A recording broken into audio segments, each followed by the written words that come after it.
talked about how the Department of Homeland Security denied you Secret Service protection. I'm just wondering, have you been able to employ any type of private security contractor or anything like that at this point? Well, I'm not going to tell you my security arrangements for obvious reasons, but as far as we can tell, I'm the first candidate in history to be denied Secret Service protection on request.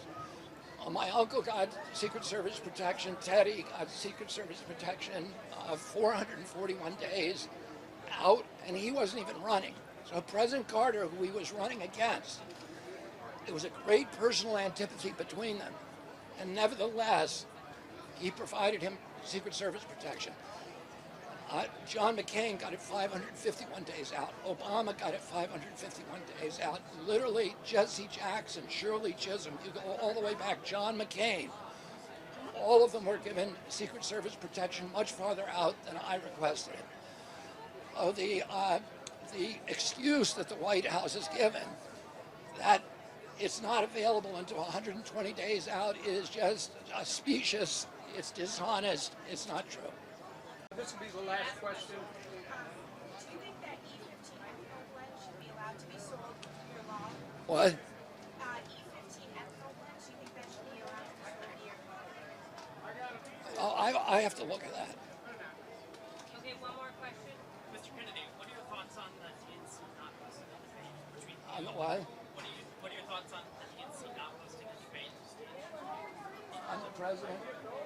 What, DNC not hosting a debate? Well, you know, like I said, I think we're living in a period of our history, and it's really important to convince the American public that the system is not rigged against them, that we have a real democracy in our country.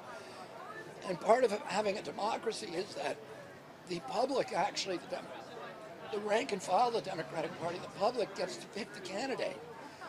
It's not picked by the party like they do in the Soviet, or they did in the Soviet Union.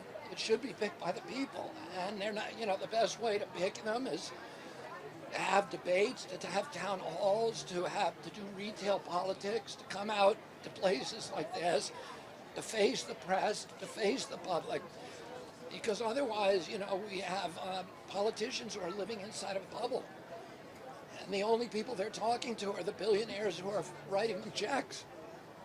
And we need, you know, we need people. I see what's happening in the American heartland.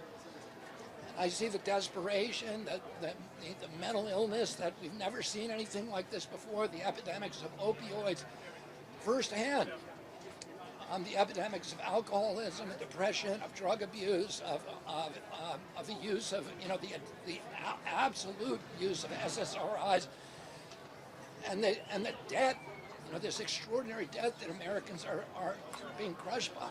And if you're not actually talking to people, going to kitchen tables and talking to them, it's very easy for politicians to sit in a big mansion in Washington, D.C. and forget about the rest of the country. And I don't think that's good for our democracy. Thank you, Mr. Kennedy. Thanks all of you for being here. More information, Kennedy. The whole process. So I guess my question, first of all, that's illegal. It's immoral, unethical.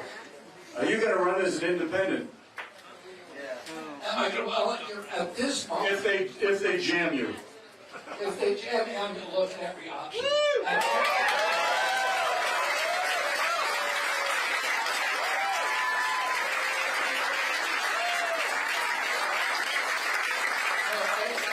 You know, in this state, the state is the template for democracy.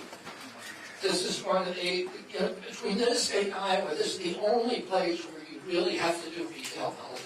You have to come here, you have to meet people, you have to shake hands, you have to go to the nail salons, you have to go to the barber shops, you have to go to diners, you have to go to Roby's Market, you have to do all of these things that people do.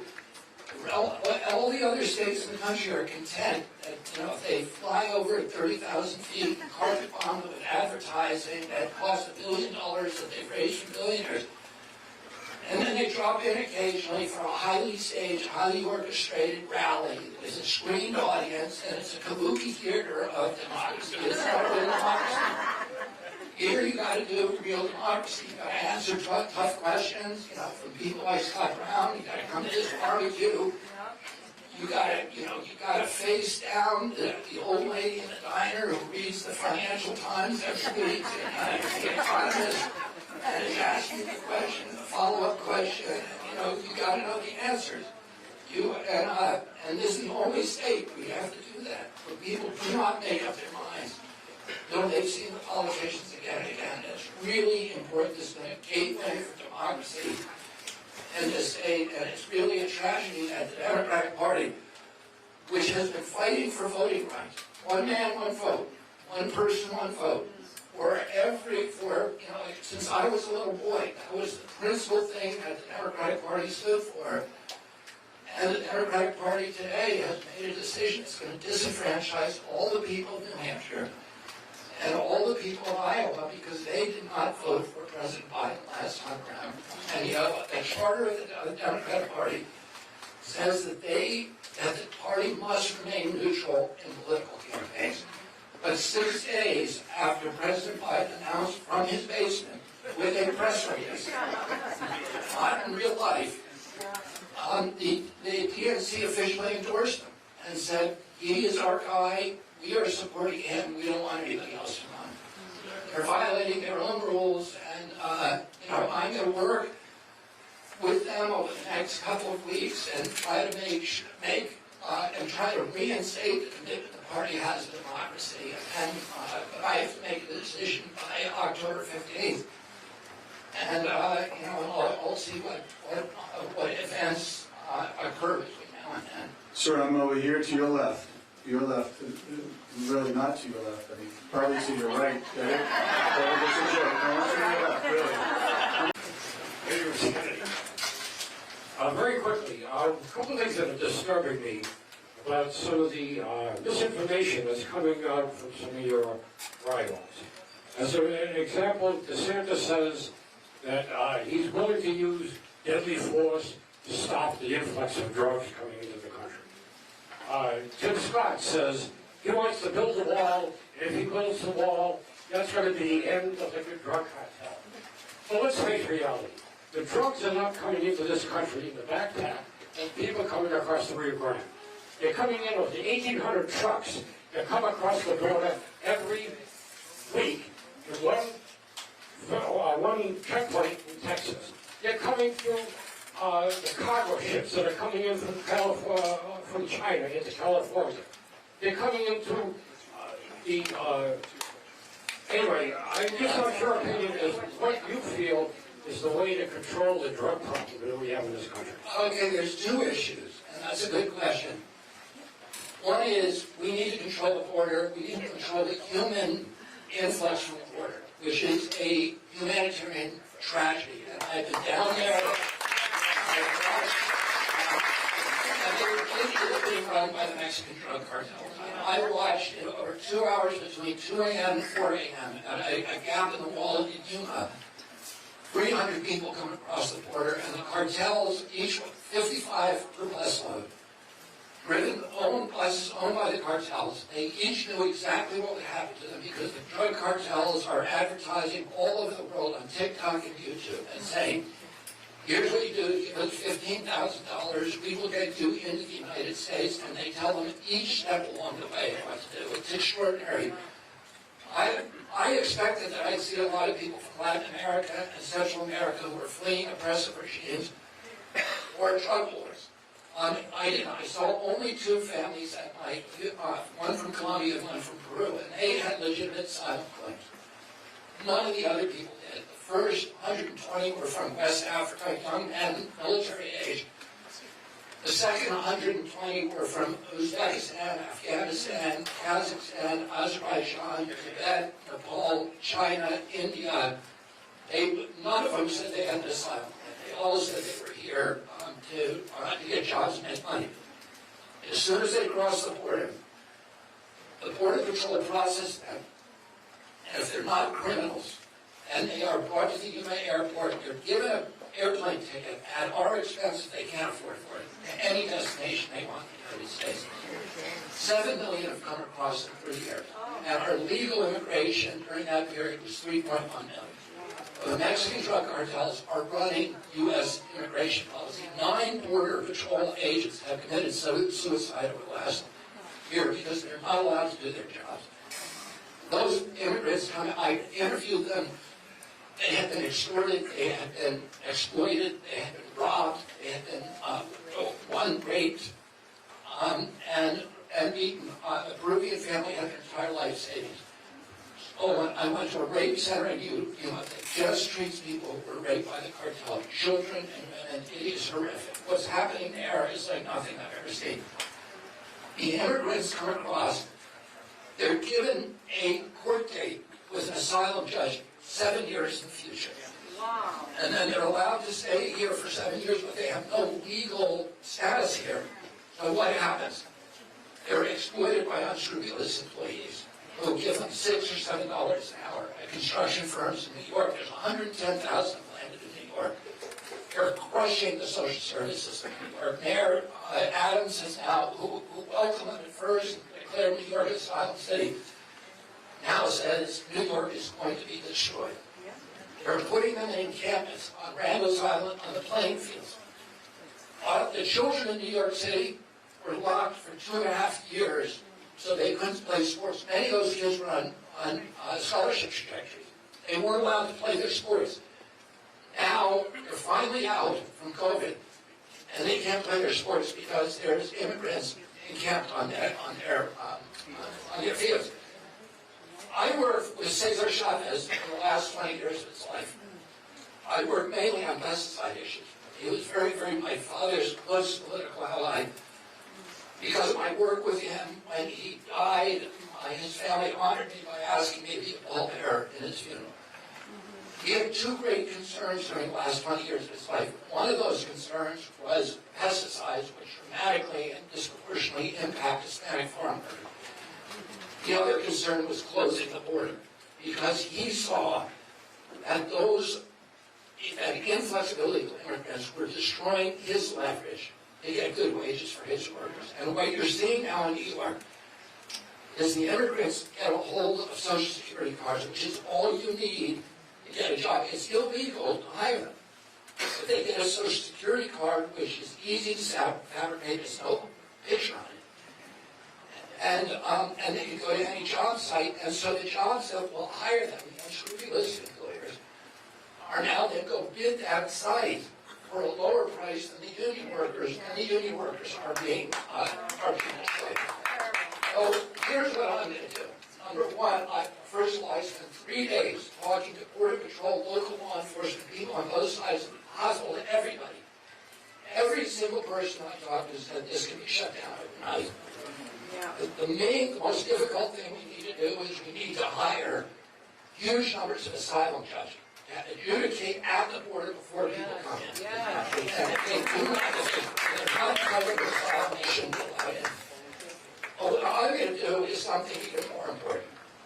I'm going to immediately order and waive the payment for passport cards. So if you go, there's 33,000 post offices in this country. There's a lot of poor people in this country who do not have federal ID. They don't have picture ID, and they don't have access to it because the $65 for the passport card, they just can't afford it. And they don't have a driver's license. They live in a city, they don't have a car. They're elderly, they don't have a car. Those people are now second-class citizens. They can't get a bank account. They can't get on a plane. They can't get to a hotel. They can't see their kids at school. I'm going to make it so every American can immediately get a federal picture ID. This will do 2 things. One, it will clear up a lot of the anxieties on both sides about the integrity of our voting system. Because now you can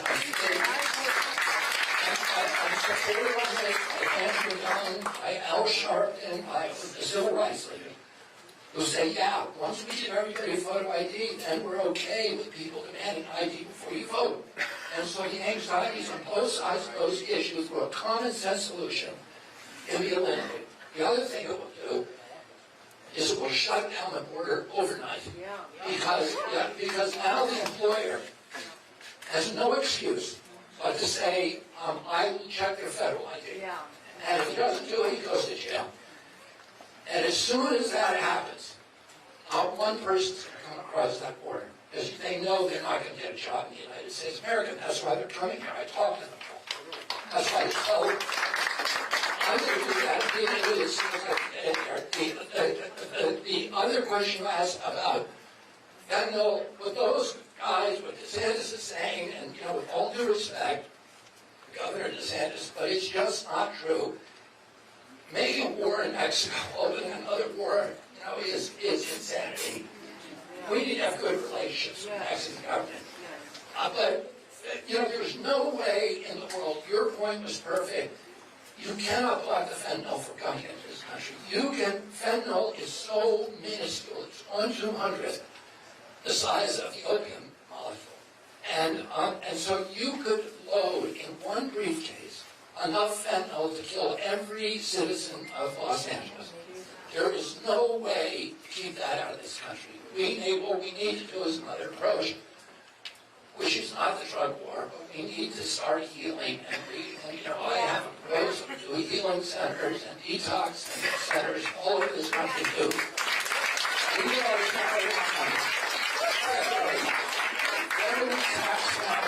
and use that money to build rehabs in rural areas all over this country. With the only industry today is prisons, but we're going to start healing farms where people come, grow organic crops, and kids can get their lives back and become part of a community and understand how to function in a community again. 6 months ago, I thought that an open border was a humanitarian policy, and that if you were for sealing the border, it meant that you were probably a xenophobe and maybe a racist. I was wrong. How did I learn I was wrong? It wasn't just that I listened. It wasn't just that I listened to the other side. It was when I actually visited the border and listened to people who weren't on either side. My views changed as I spoke to Border Patrol officers, to local officials, to local sheriffs, aid workers, and to the migrants themselves. I saw that no one party has a monopoly on wisdom, and none of the simplistic narratives actually contain the whole truth.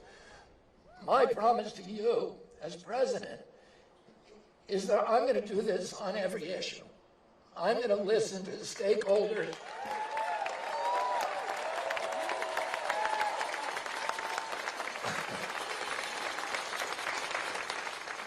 I'm going to listen to the stakeholders from every side and beyond any side. I'm going to uphold my moral convictions, of course, absolutely. But I'll hold my own opinions lightly. I'll look at the evidence and the arguments, and I'll choose not the easy path, not the established path, but the right path.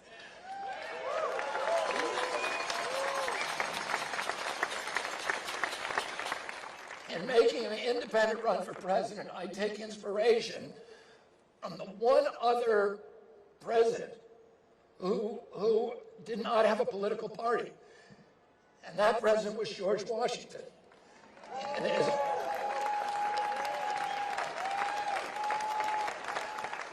In his farewell address, Washington issued a prescient warning about the disastrous potential of party politics.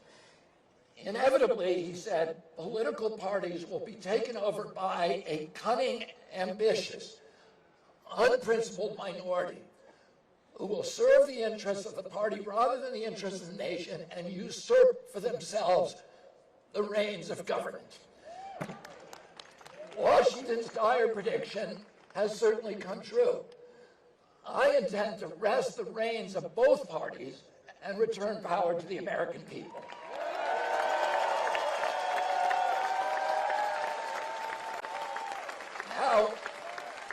Now you've all heard the pundits who say, who have been lamenting, how do we get young people to engage again in politics? I see so many young people who have now inflamed with my campaign. And the answer to that question is that that's the wrong question to ask. The problem I found is not the young people.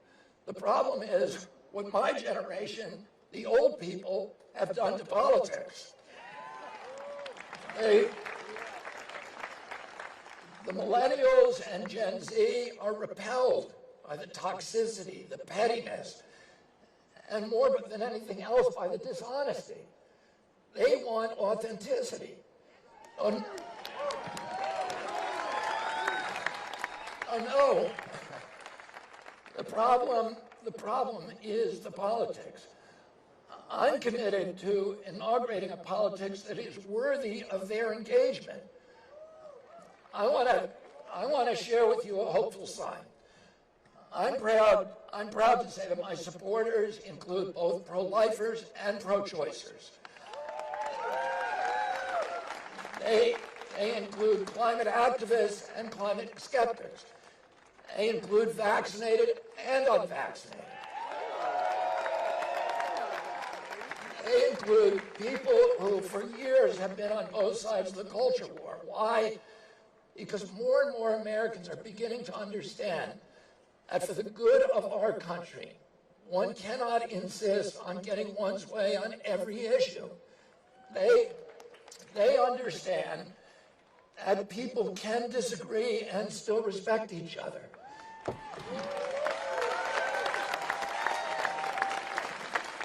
You can be pro-choice and not think that pro-lifers are women-hating zealots. You can support the Second Amendment and not think that gun control advocates are totalitarians who hate freedom.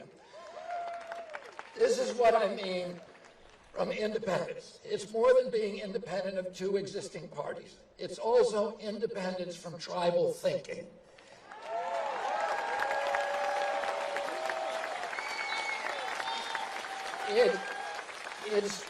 It's freedom from the reflex of having to take sides. Instead of asking people, which side are you on? I'm going to ask people, what do you care about?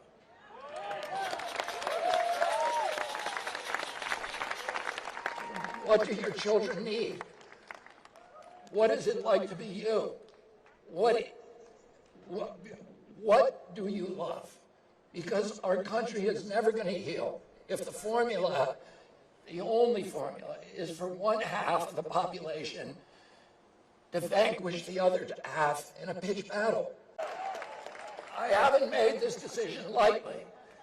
It's very painful for me to let go of the party of my uncles, my father, my grandfather, and both of my great-grandfathers, Honey Fitzgerald, and Patrick, who was the first Irish Catholic ghetto mayor of Boston, and Patrick Kennedy, who was a ward boss in Boston.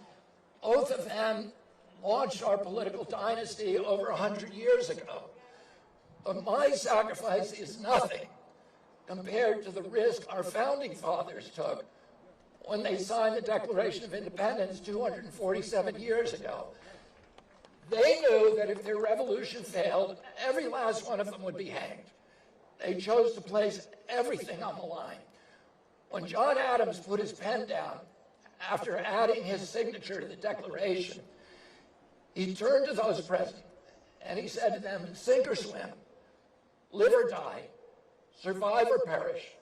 From this day on, I am with my country. I'm going to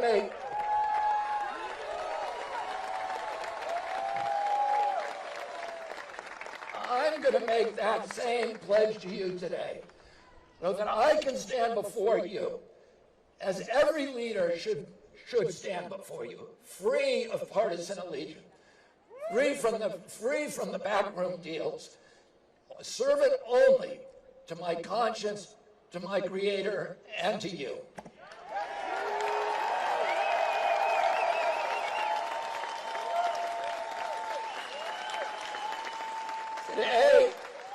Today we turn a new page in American politics. There have been independent candidates in this country before, but this time it's going to be different. Because this time, the independent is going to win.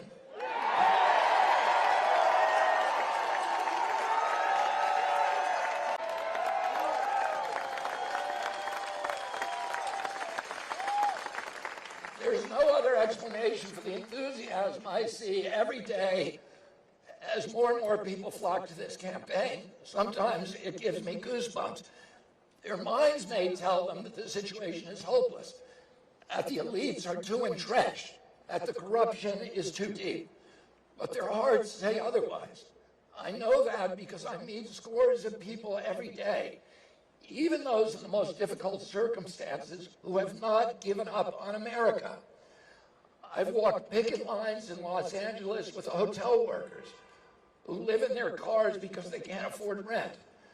I visited mobile health clinics in the back routes and roads of Georgia where families get their medical care in the back of a bus. I've planted gardens in the food deserts in Watts and Cleveland. I've sat amongst migrant children at the border.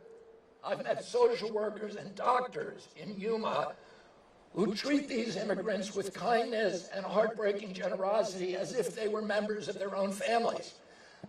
I've walked the fields with farmers in Kansas who can't drink from their own wells because they're poisoned by pesticides. These are members of the dispossessed now.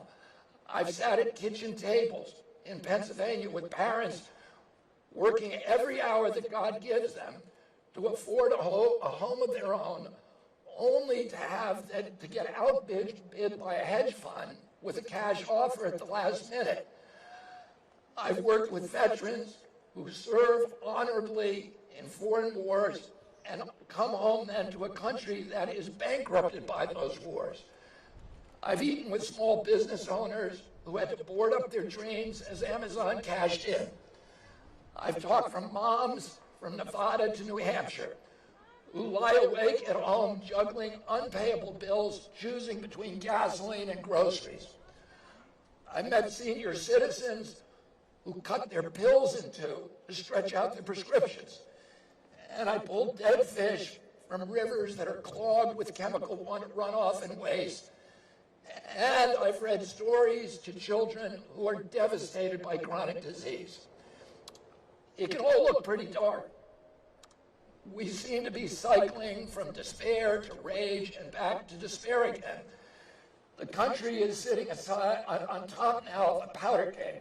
Americans are angry at being left out, left behind, swindled, cheated, and belittled by a smug elite that has rigged the system in its favor.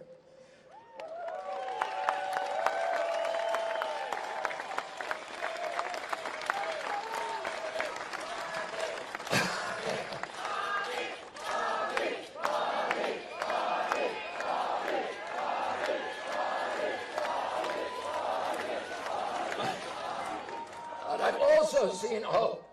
I've traveled millions of American miles across my career. And to quote Tennyson, I am part of all whom I have met. For 40 years, Americans across the country have fortified me with their courage and their idealism. But this year, I have witnessed an upwelling of optimism that I've never seen before. And optimism isn't the same thing as denial. We have to acknowledge the truth. We do face a decaying infrastructure and record levels of suicide, depression, addiction, chronic disease. We do face an entrenched political corruption and an inequality of wealth not seen in a century. But the good news is that people like yourselves are finally fed up. Something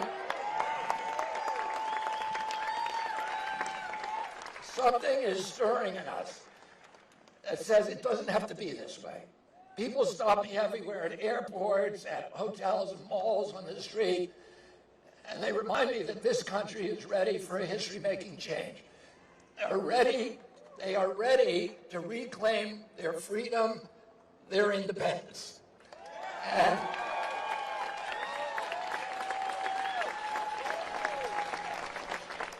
And that's why I'm here today. I'm here to declare myself an independent candidate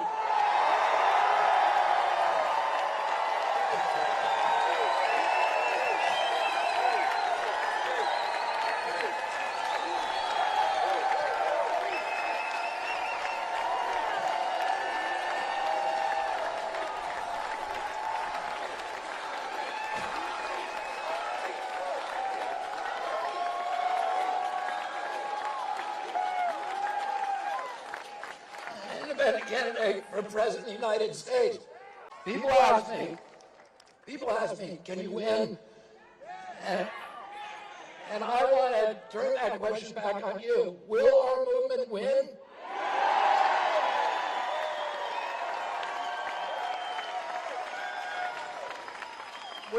Can this movement restore democracy, health, prosperity, and freedom? I'm not asking you to make a prediction. I'm asking you to make a choice. It's going to happen if you choose for it to happen. Democracy doesn't come about as a gift from oppressive elites and authorities when they finally relent. Democracy comes when people choose to exercise their power. And so I'm asking you today to join me in exercising the sovereign choice of a democratic people. Are we ready to win?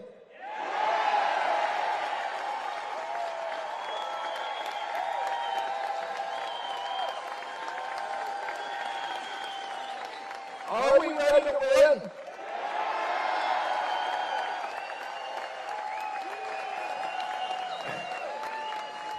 And that's what a new Declaration of Independence sounds like. Remember this moment. We have a year and 1 month until the election. Let's go take back our country. God bless you, and God bless the United States of America. Thank you. And I'm going to tell you that because of that, it's going to be very hard for people to tell whether my administration is left or right. Is it right-wing to support small farms? Is it right or left to pull our nation back from the brink of a war with Russia? Is it right or left to implement a tamper-proof election system that also guarantees that everyone has a right to vote? You know, as long as we're locked in these habitual debates, the two parties are often blind to common sense solutions. The formula has left them unable to govern. Practically every year we do what we did 2 weeks ago or a week ago, which is to come this far from defaulting on a government shutdown.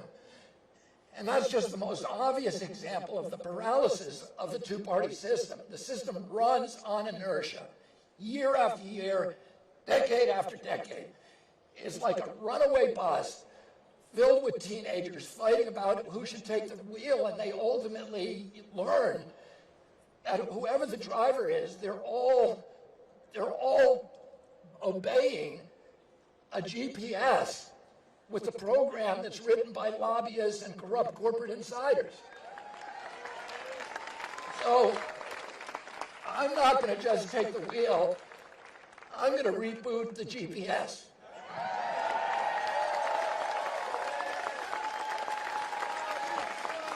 And you know who's going to set the new destination? You are. Yeah. Because as I've traveled this country, I've listened to you, and I know what your hopes are for the future, and I know your idealism.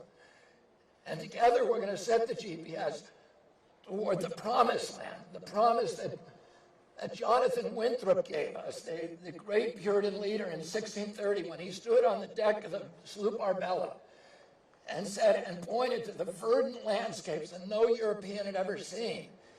And he said, we're going to build here a promised land, a city on a hill, a lamp to all the other nations in the world, an exemplary nation. And we came close to fulfilling that destiny in the years after World War II. You know, when the king and queen look over the balustrades of their castle and they see all of their subjects fighting each other, they go back to the banquet room and they pop champagne corks, because they know as long as we're all feuding with each other, then nobody's coming over the castle walls. So this hatred we have for each other is orchestrated. And what my job is during this campaign and then during my presidency is to unify Americans. And then we're all going to go over the castle wall together. Now, the media pundits are going to tell you that we don't have any chance. They've given me a couple of first names. One of them is long-shot candidate. And they say my impact is only going to draw votes from the other candidates. The Democrats are frightened that I'm going to spoil the election for President Biden.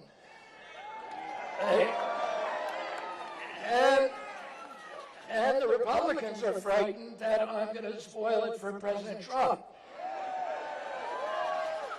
The truth is, they're both right.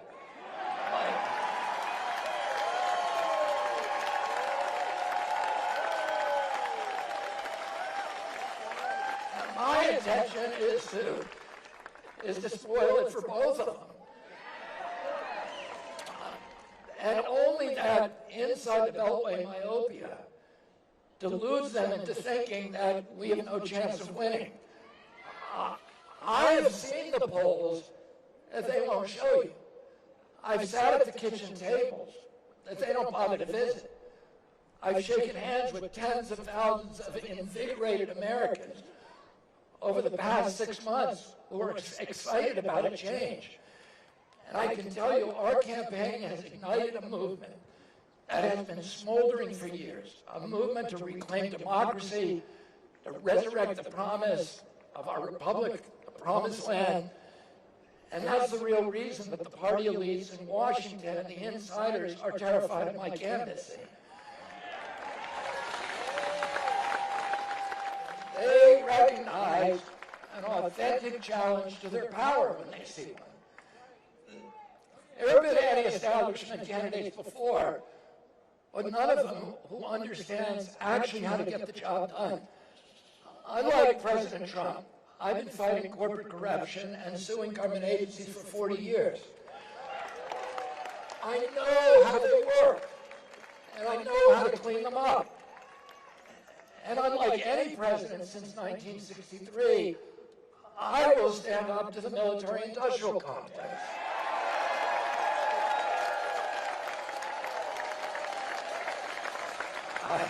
I will cash in the peace dividend, and I'll bring our troops home with honor. I'll rebuild America's strength from the inside out. What really terrifies the elites, though, is not me. It's what I represent, a populist movement that defies left-right division.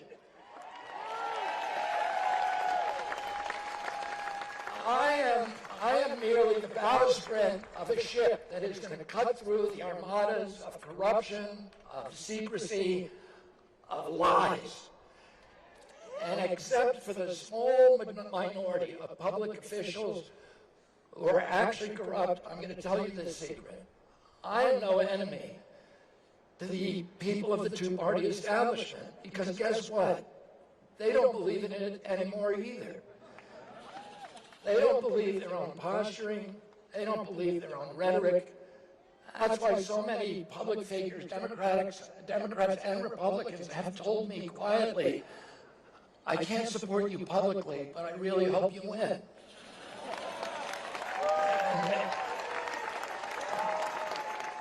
They do want liberation from the system that has captured them. And isn't that ultimately what we all want? Liberation from a system that robs us of our wealth, our health, our hope, our patriotism, our ideals, our freedoms, and ultimately our sense of ourselves as a good and capable people.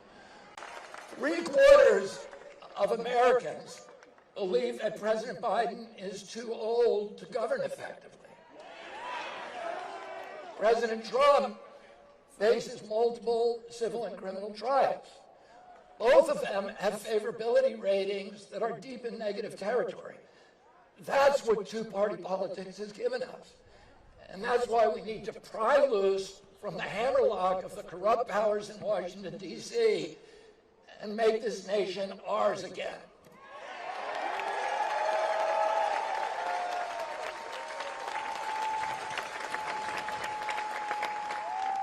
But there's a sacrifice that everyone, including myself, have to make if we're going to reunite America.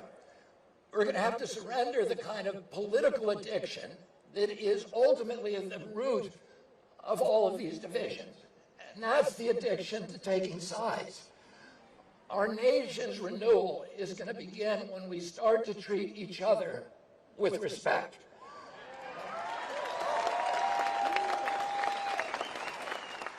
Only then will we be able to step outside our tired, stuck debates. We can ask the questions then that nobody thought to ask.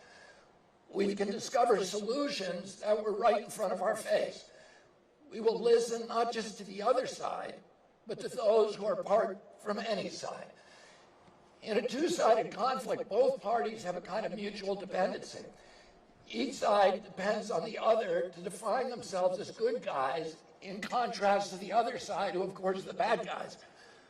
Well, if you're a team good, then you'll do anything, no matter how unscrupulous, to defeat team evil. And that's why we've seen both parties sacrificing their core values and the foundational canons of democracy in an all-out struggle for power. In a war against evil, any means justifies the end.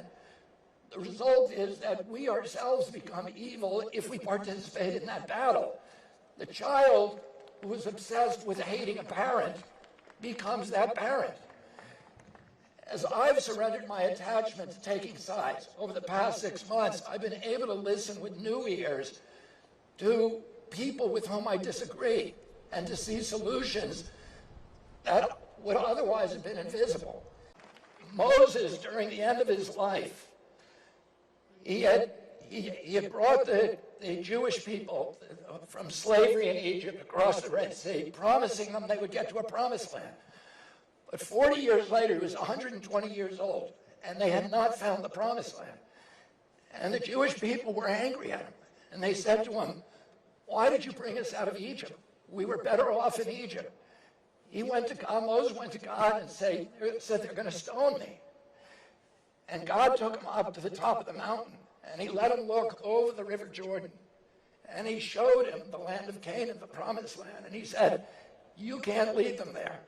They need to get there on their own, but you've brought them up to the edge. But the people need to get there on their own."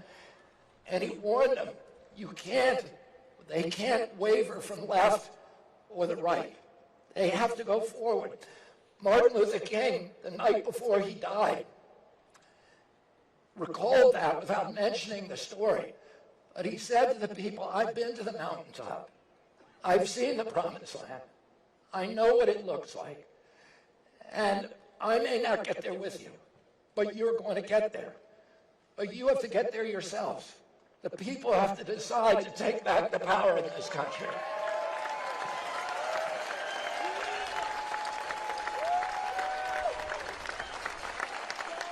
And I, of course, am no Moses or no Martin Luther King, but I am part of a movement where we are determined as the American people to go back and reach that promised land again. And I do know what it looks like because I've had glimpses of it during my lifetime. I know it's an America with a prosperous middle class where if you work hard, if you play by the rules, that you can finance a home, that you can raise a family, that you can take a summer vacation, that you can put something aside for your retirement. I know that it's a place where we don't have to choose between economic prosperity and environmental protection. I know it's a place where our children will have the same opportunities for dignity and enrichment and prosperity and good health as the communities that our parents gave us. I know it's a place where every American enjoys the right to vote and everybody has absolute faith that our electoral system has integrity and it's the best in the world.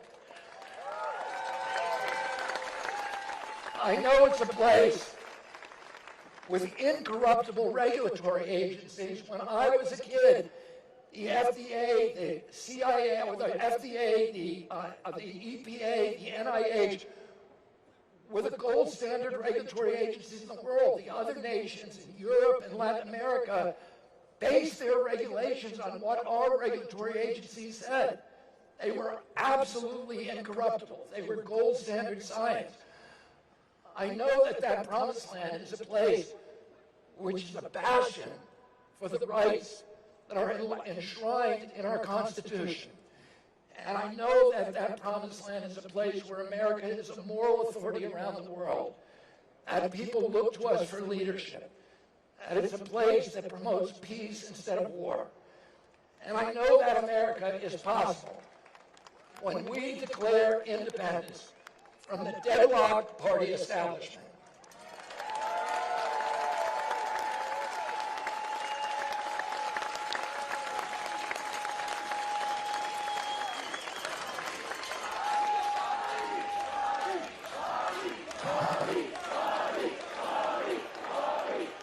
That is the America that's possible when we declare independence from the war machine that devours $1 trillion a year. That is the America that is only possible when we stop fighting each other and go over the fortress wall. And that's the America that I'm going to serve when I become President of the United States.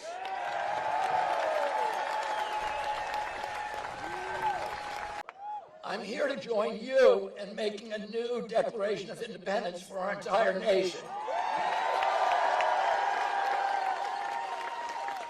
We declare independence from the corporations that have hijacked our government. And we declare independence from Wall Street, from big tech, from big pharma, from big ag, from the military contractors and their lobbyists. And we declare independence from the mercenary media that is here to fortify all of the corporate orthodoxies from their advertisers and to urge us to hate our neighbors and to fear our friends.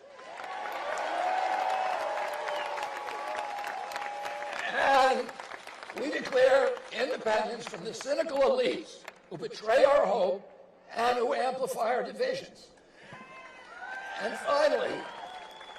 finally, we declare independence from the two political parties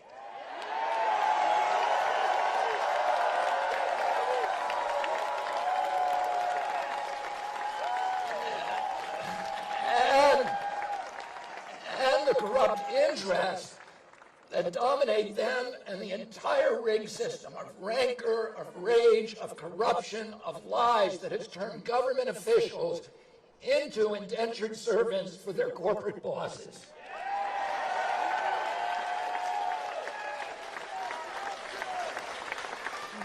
We declare independence from these corrupting powers because they are incompatible with the inalienable rights of life, liberty, and the pursuit of happiness of the people who sat in that hallway, ratified for us in 1776, 1787.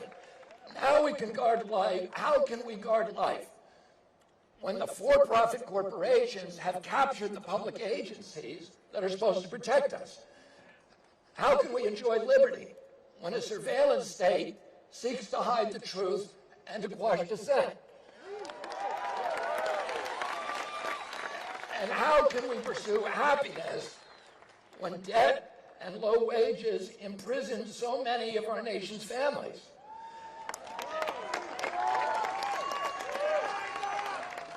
And so I've come here today to declare our independence from the tyranny of corruption, which robs us of affordable lives, our belief in the future, and our respect for each other. But to do that, I must first declare my own independence. Independence from the Democratic Party,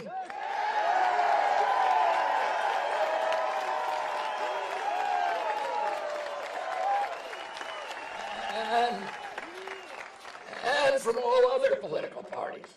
But today, as the corrupt powers have overtaken our government, the ranks of the dispossessed have swelled so that they not only include indigenous Americans and black Americans and Hispanic Americans, they include tens of millions of people who live paycheck to paycheck in financial desperation. The dispossessed also include the legions of the chronically ill, of the addicted, the depressed, the 80% of our country that cannot afford a middle-class lifestyle. A rising tide of discontent is now swamping our country. There's danger in this discontent, but there's also opportunity and promise.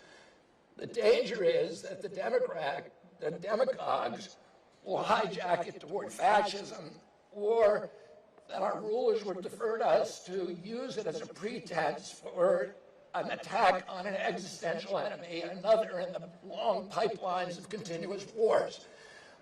The biggest danger that we've all seen on a day-to-day basis is that they'll direct that discontent against each other. As Abraham Lincoln observed, quoting Jesus Christ, "A house divided cannot stand." A polarized nation is easy for corrupt powers to manipulate and to control and to strip the wealth, its freedoms, its equity, its dignity. Those are the dangers. So what is the promise? The promise is a reunion. We are told today that our nation is hopelessly divided. But I found something different as I travel this country. The most hateful voices, of course, are always the loudest. But there are a lot of quiet Americans who are looking at disgust without the vitriol, the name-calling, and the venom. They want it to end. They want us to get along. They want to end.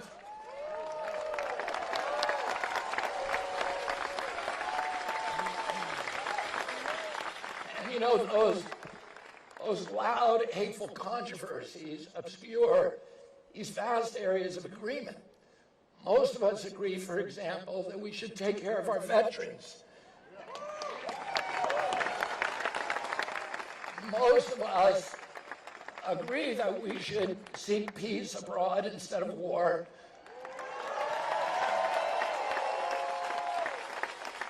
We all agree that teachers should receive decent salaries and respect. We all agree that housing should be affordable and that corporations should pay their fair share. We all agree that we want a clean environment, that we want wholesome communities for our children. And yet these universal yearnings stand alongside a broad agreement that our country has lost its way. Americans are weary, they're tired of the culture war, the phony slogans, the politicians who use the partisan blame game to divide us against each other and keep us all at each other's throats. And people suspect that the divisions are deliberately orchestrated, and that getting us to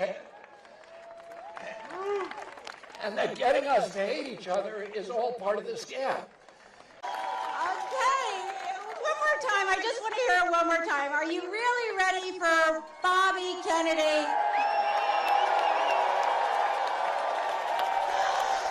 Okay. All right, listen, I know you didn't come here to hear me talk. I thank you, one person. Oh, two people. Thank you. I am not going to wait. I'm not going to make you wait any longer. The moment you've been waiting for, we're all dying to hear from Bobby. So why don't you please make a lot of noise and welcome the next president of the United States of America, Robert Kennedy Jr.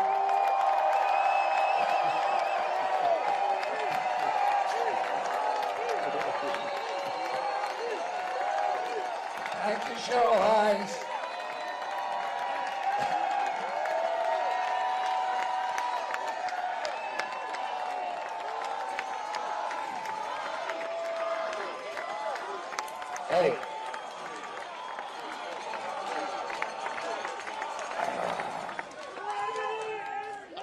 speech. You can't read anything. You can't read anything. What? And every morning before court, I would go to the gym in Union Square.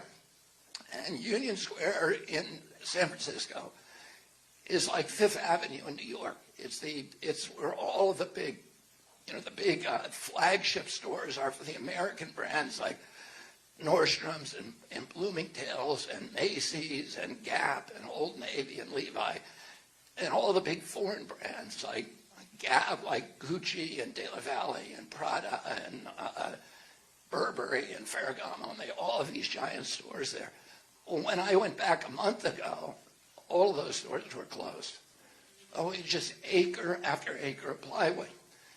It's like as if all of Fifth Avenue shut down. People come from all over the world to shop there, and it's gone. The economic heart of that city has been torn out. And it was such a traumatic experience for me seeing this. I love San Francisco. It's the most beautiful city in our country. It's my favorite city. And so I started studying homelessness because I didn't know much about it. So I started reading the books. My son, Connor, who's 28 years old and just graduated law school, he turned me on to a writer called Matthew Desmond. And Matthew Desmond has written a seminal work on homelessness, which is called Evicted. It's a best-selling book. But he's done all of these studies, and he did them with the University of San Francisco. And he went out and actually interviewed with this big team from the University of San Francisco. He interviewed thousands of homeless in San Francisco, and he gave questionnaires to them. And when I approached this issue, I came in with a series of assumptions and biases. And one of those was that homelessness was a feature ultimately of drug addiction. I also thought it's also linked to mental illness and to extreme poverty. And also I assumed that a lot of the people who were homeless in San Francisco had gone homeless somewhere else, like Detroit or New York, and they didn't want to sleep in the snowstorm on the grates. So they moved, they use their last couple of bucks and take a bus to San Francisco. And San Francisco is, of course, a better climate, but also a famously generous social service system. I'd also heard from many people in San Francisco that police in towns like Austin and Dallas, when they arrest a homeless person, when they pick them up, instead of bringing them to the county jail, they put them on a Greyhound to San Francisco with a one-way ticket. A lot of people in San Francisco believe that. So what Desmond's study shows is that the people who are homeless in San Francisco are from San Francisco, overwhelmingly. So they didn't come from somewhere else. He also shows that there's parts of this country, like West Virginia and Detroit, which have much higher levels of drug addiction, but they don't have homelessness problems. And he also, and they also have much higher levels of poverty. San Francisco is the wealthiest city in our country. He also shows that, yes, many people who are homeless are mentally ill, but overwhelmingly, they became mentally ill after they became homeless. He shows that after only 3 days on the sidewalk, your psyche begins to deteriorate, to disintegrate.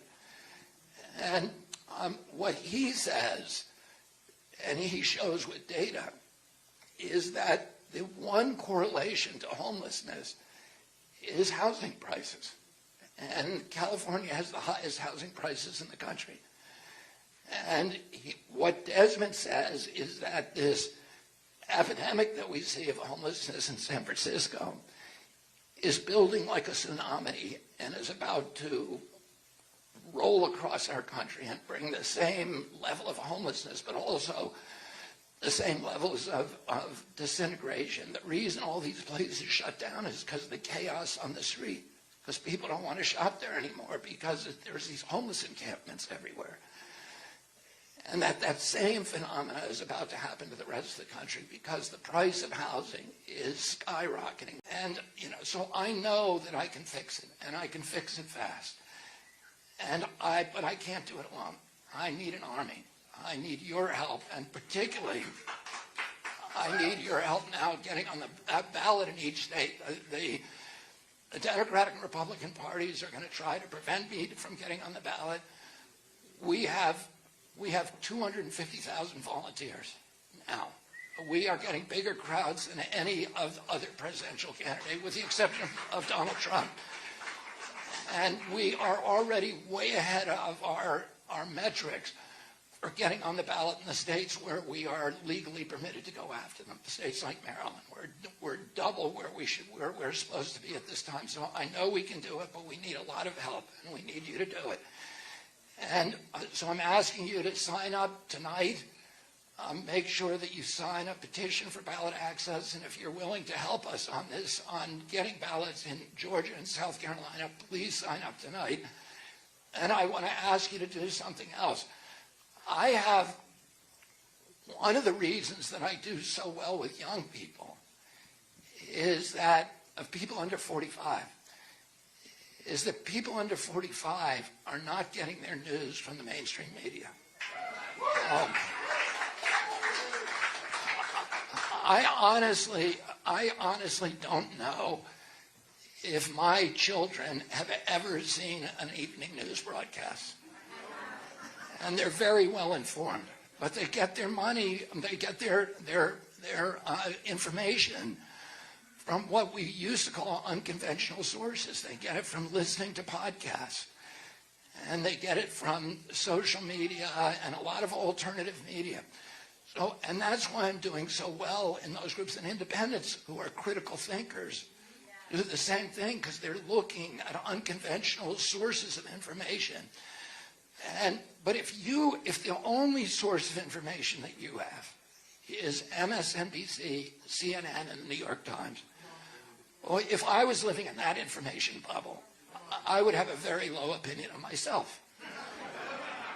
Because you're not going to hear anything good about me in any of that. You're going to hear a lot of defamations, a lot of mischaracterizations, and a lot of things that just aren't true. And what we find is that when we can convince those people to watch a podcast, to watch Joe Rogan, Jordan Peterson, to watch me on it, to watch Tucker Carlson, to watch Aubrey Marcus, or one of those long-form interviews, that they have a very, very high and very quick conversion rate. And people say, oh, he doesn't have horns and a tail. He actually sounds like he's common sense. So what we need to do over the next 12 months is get a critical mass of those baby boomers to watch those podcasts and to look at other forms of information, which there's this kind of tribal religious orthodoxy that says if you even suggest an alternative, that you're a dangerous person. We have to break through to those people. And so what I'm asking you to do is to go to wear some of our merch. There's these guys out here who are selling great merch. We don't make any money from them. I wish we had that idea, but it's really good merch that they have. Or get it from our campaign. Go on the Kennedy 24 website, wear a button, wear a cap, wear a shirt, a t-shirt, or a sweatshirt. Put a bumper sticker on your car. Pick up tonight a lawn sign, and give my campaign visibility. And then what's going to happen is most people who are wearing the merch will tell you is that you get a lot of thumbs up and a lot of high signs. And occasionally, maybe once a day, somebody comes up and says, why are you for him? Isn't he crazy? And you can say to them, just look at 10 minutes of this video. And the conversion rate is enormous. We need people to go out from each one of these rallies, and if you believe in this campaign, if you want to be part of the Army, the uniform is wear something or display something and engage people and try to convince them to look at other sources. And we only need to get a few of those baby boomers, 15 or 20%, and we win. So I'm asking all you energetic young people stand up for your generation. Let's, you know, I want to give you back the American dream. If you elect me president, I'm going to make you my priority. You're going to get back your country. You're riding through a bad neighborhood.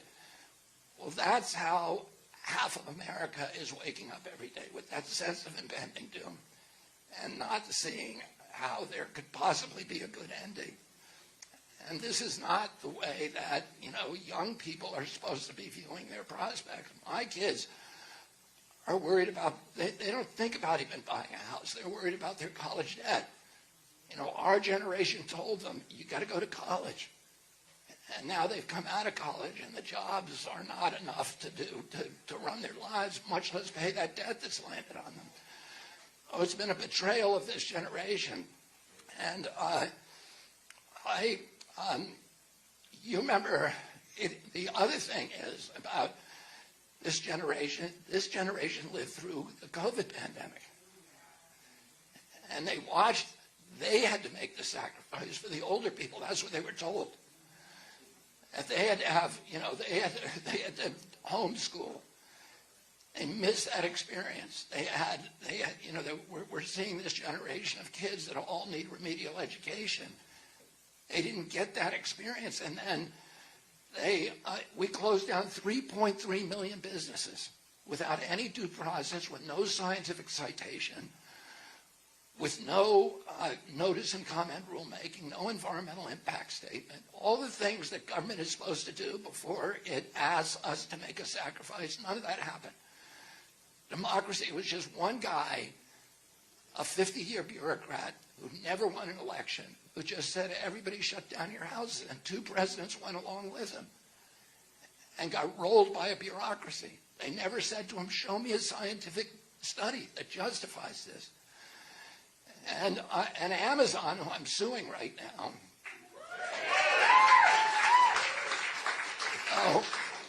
Amazon, I'm suing them and Elizabeth Warren because she told them to censor a book that I had written with, not my Fauci book, but another book that I wrote with Joe Mercola. That was critical of the lockdowns. And so Amazon censored it. So, and Amazon was the one business that they didn't close, right? We all got a 3-year lesson, and Amazon got to help close down all of its competitors. And we got a 3-year lesson in how to use Amazon. Oh, I didn't know how to use Amazon before the pandemic. And by the way, it's a magical experience. It's like, you just find a picture of something that you like and you hit send and it's in your driveway in 24 hours. Oh, but what happened? We closed down all these businesses. 41% of black-owned businesses will never reopen. And, you know, that convenience was seductive. But there was a cost to it that we're paying now as a nation, which is we closed down all the local retailers. The people in this, I'm sure all of you know somebody who closed the business, won't reopen. They were paying local taxes here. They were the people who had the plaque of gratitude on their wall from the local Boy Scout troop. They were the people who paid for my kids' hockey jerseys. They paid for their Little League uniforms. The money we were giving them was more than I give for the same product from Amazon, but that money was staying in our community and recirculating and making it, enriching us all. And that guy is gone today. But Amazon, at least, they're paying local taxes here, right? No, they're not. But at least they're paying federal taxes, right? Right. Last year, they paid 0. So like I said, they're doing it right in front of us.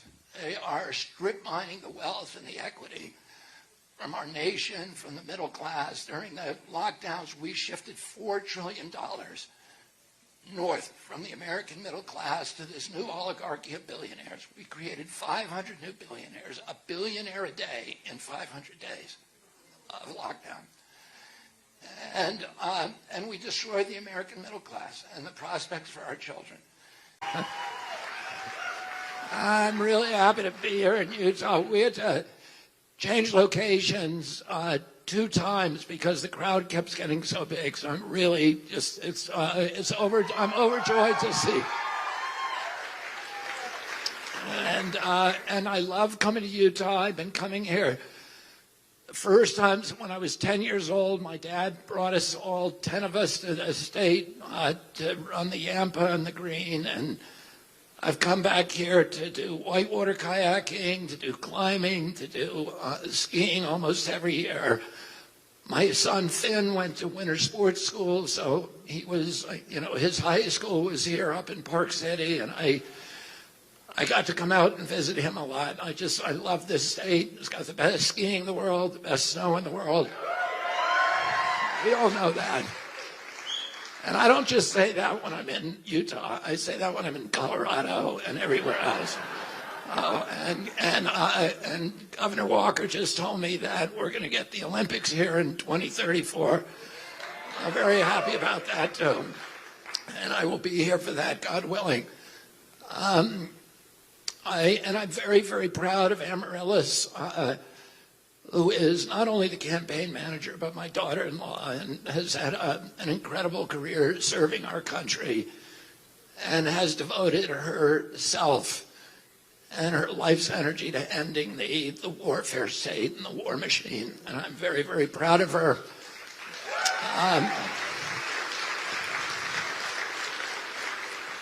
I was in San Francisco last month, and I was in, I spent almost a year, I spent the better part of a year in San Francisco in 2019, or 2019, trying the Monsanto cases.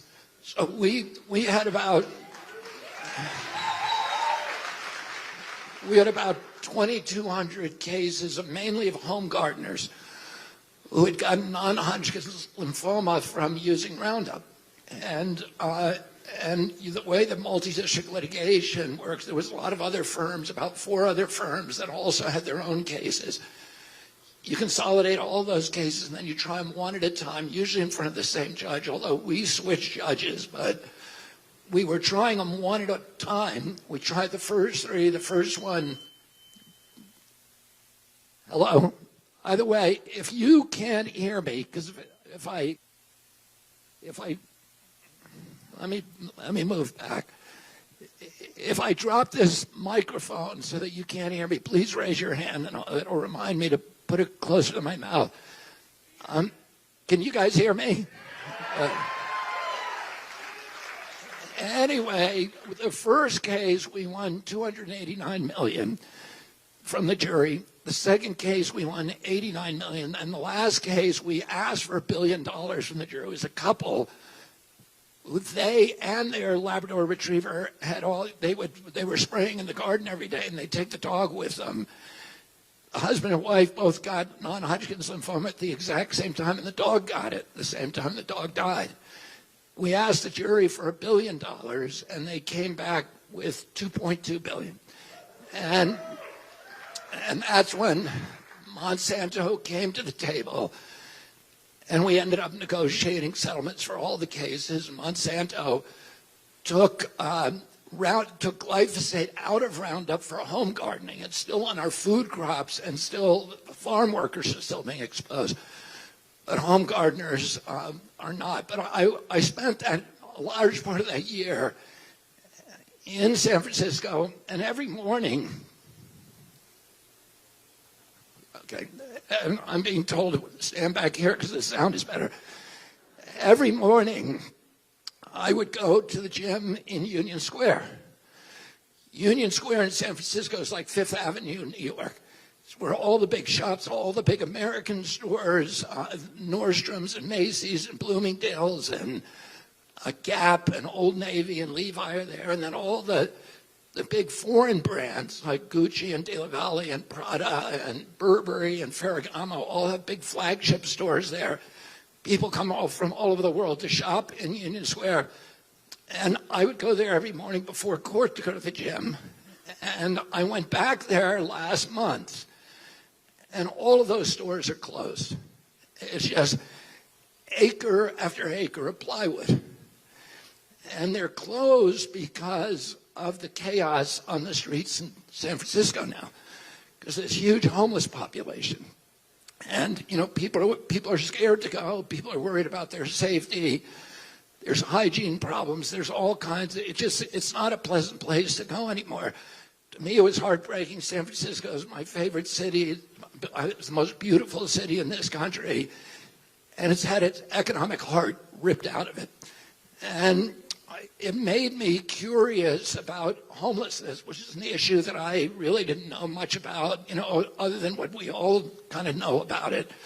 So I began researching the cause of homelessness. My son Connor introduced me to this writer called Matthew Desmond, who's written the seminal work on homelessness, which is called Evicted.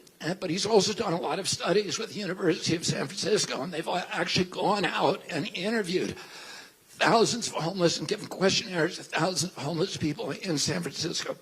My assumption was that homelessness was associated with drug addiction, that it was associated with mental illness and with high levels of poverty, and also that a lot of people in San Francisco who are homeless are imports. They're people who became homeless elsewhere, like New York or Detroit, and decided to spend their last couple of bucks going to San Francisco because it has a famously welcoming social service, very generous social service system. And also the weather is better than sleeping on the grates in the snow.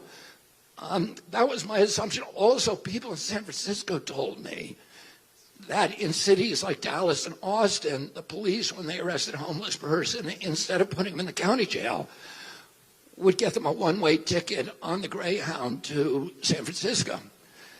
And I don't know if it's true or not. That's what a lot of people in San Francisco told me. So when I read Desmond's book and started looking at his videos and his podcast, it opened my eyes to a couple of things. One is what he shows is that homeless is a lot of, there's a lot of drug addiction among the homeless, but it's a very, very small percentage of the cause. There's much higher drug addiction rates in Detroit and West Virginia, and yet there is not a major homelessness problem in those states. California said we have 525,000 homeless in this country, and half of them are in California, so which only has 12% of the population. So what Desmond says is it's also, while a lot of homeless people become mentally ill, they don't start out that way.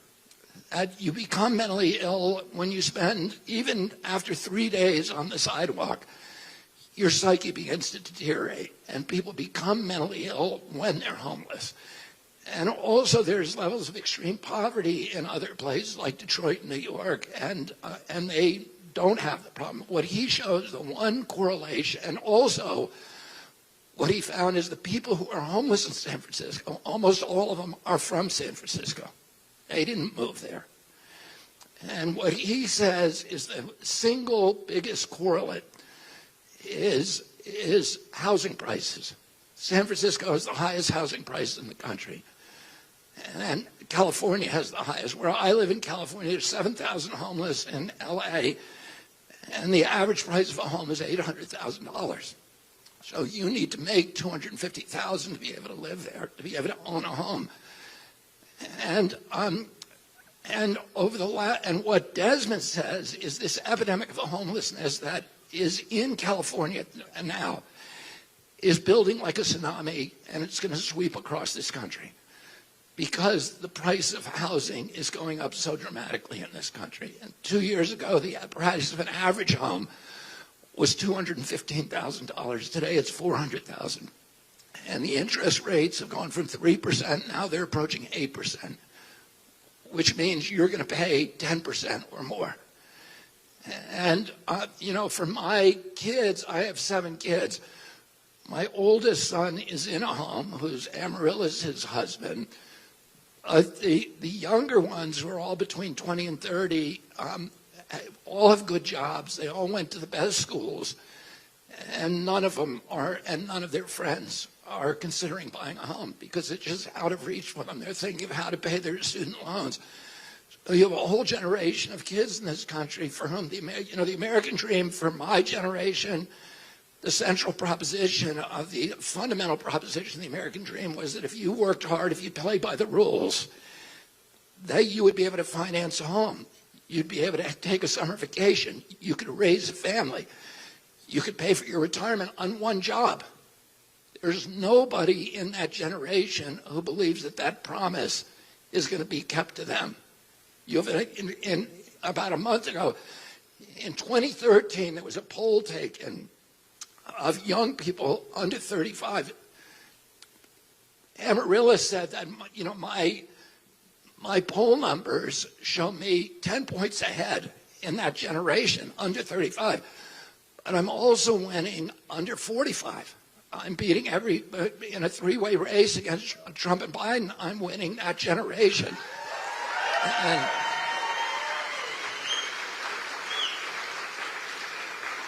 And it's because I care about these issues. I see what's happening. I have all these kids in that age cohort. And in 2013, there was a poll taken of American kids under 35 years old. And 85% of them said they were proud of the United States of America. The same poll taken last month showed that only 18% said they were proud of our country. So somehow during the terms of the last two presidents of the United States, this entire generation of Americans lost faith in our country, and most of them have lost hope for their own lives. They're the first generation in history that believes that their lives are going to be worse, that they're going to be worse off than their parents. And we have betrayed this generation. Our generation has betrayed this generation. We've told them, go to college, everything's going to be okay. Now they're sitting on these piles of debt with no way to pay it. And housing is completely out of reach for them. And, we had a housing boom, and I grew up at a time that economists call the Great Prosperity. It was a 50-year period after World War II, when the American middle class became the greatest economic generator in the history of mankind.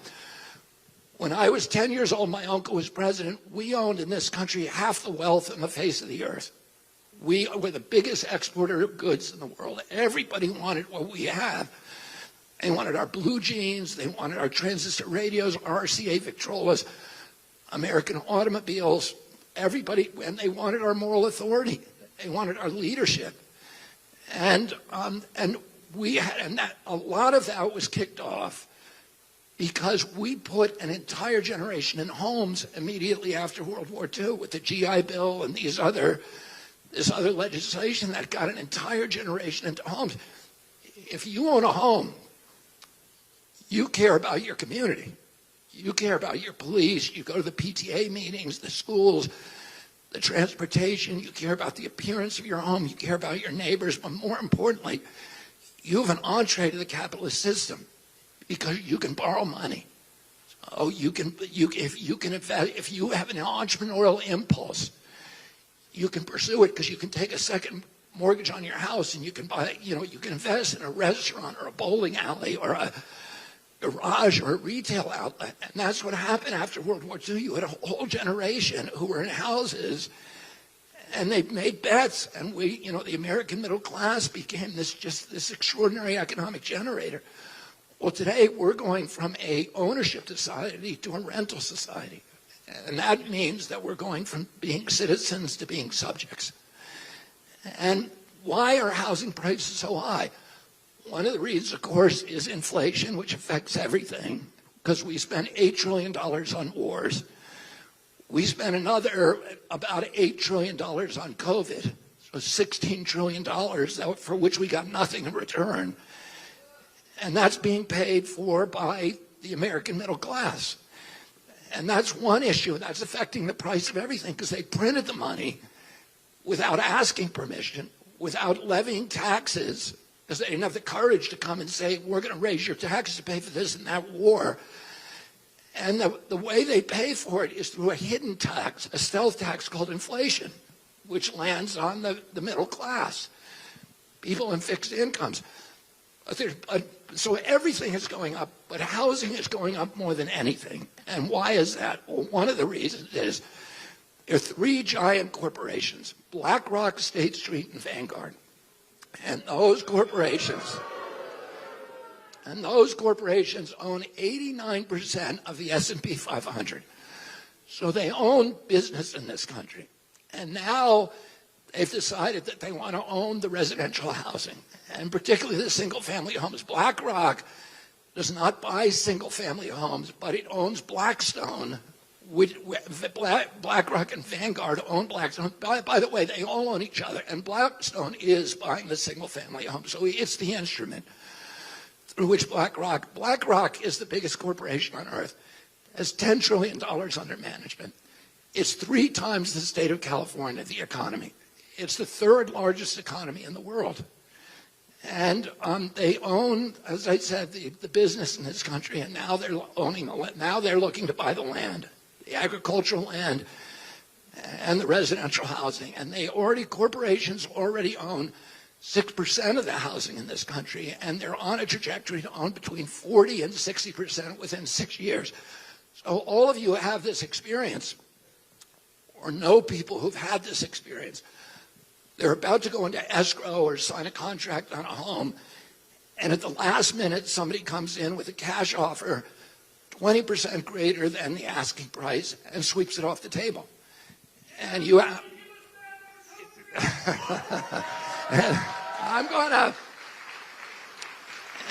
And you ask, who is this who just took my home? And you look into it, and it's an LLC with an ambiguous name. And then you follow the breadcrumbs, and it traces back to Blackstone, State Street, and Vanguard. So, I'm running against 2 presidents.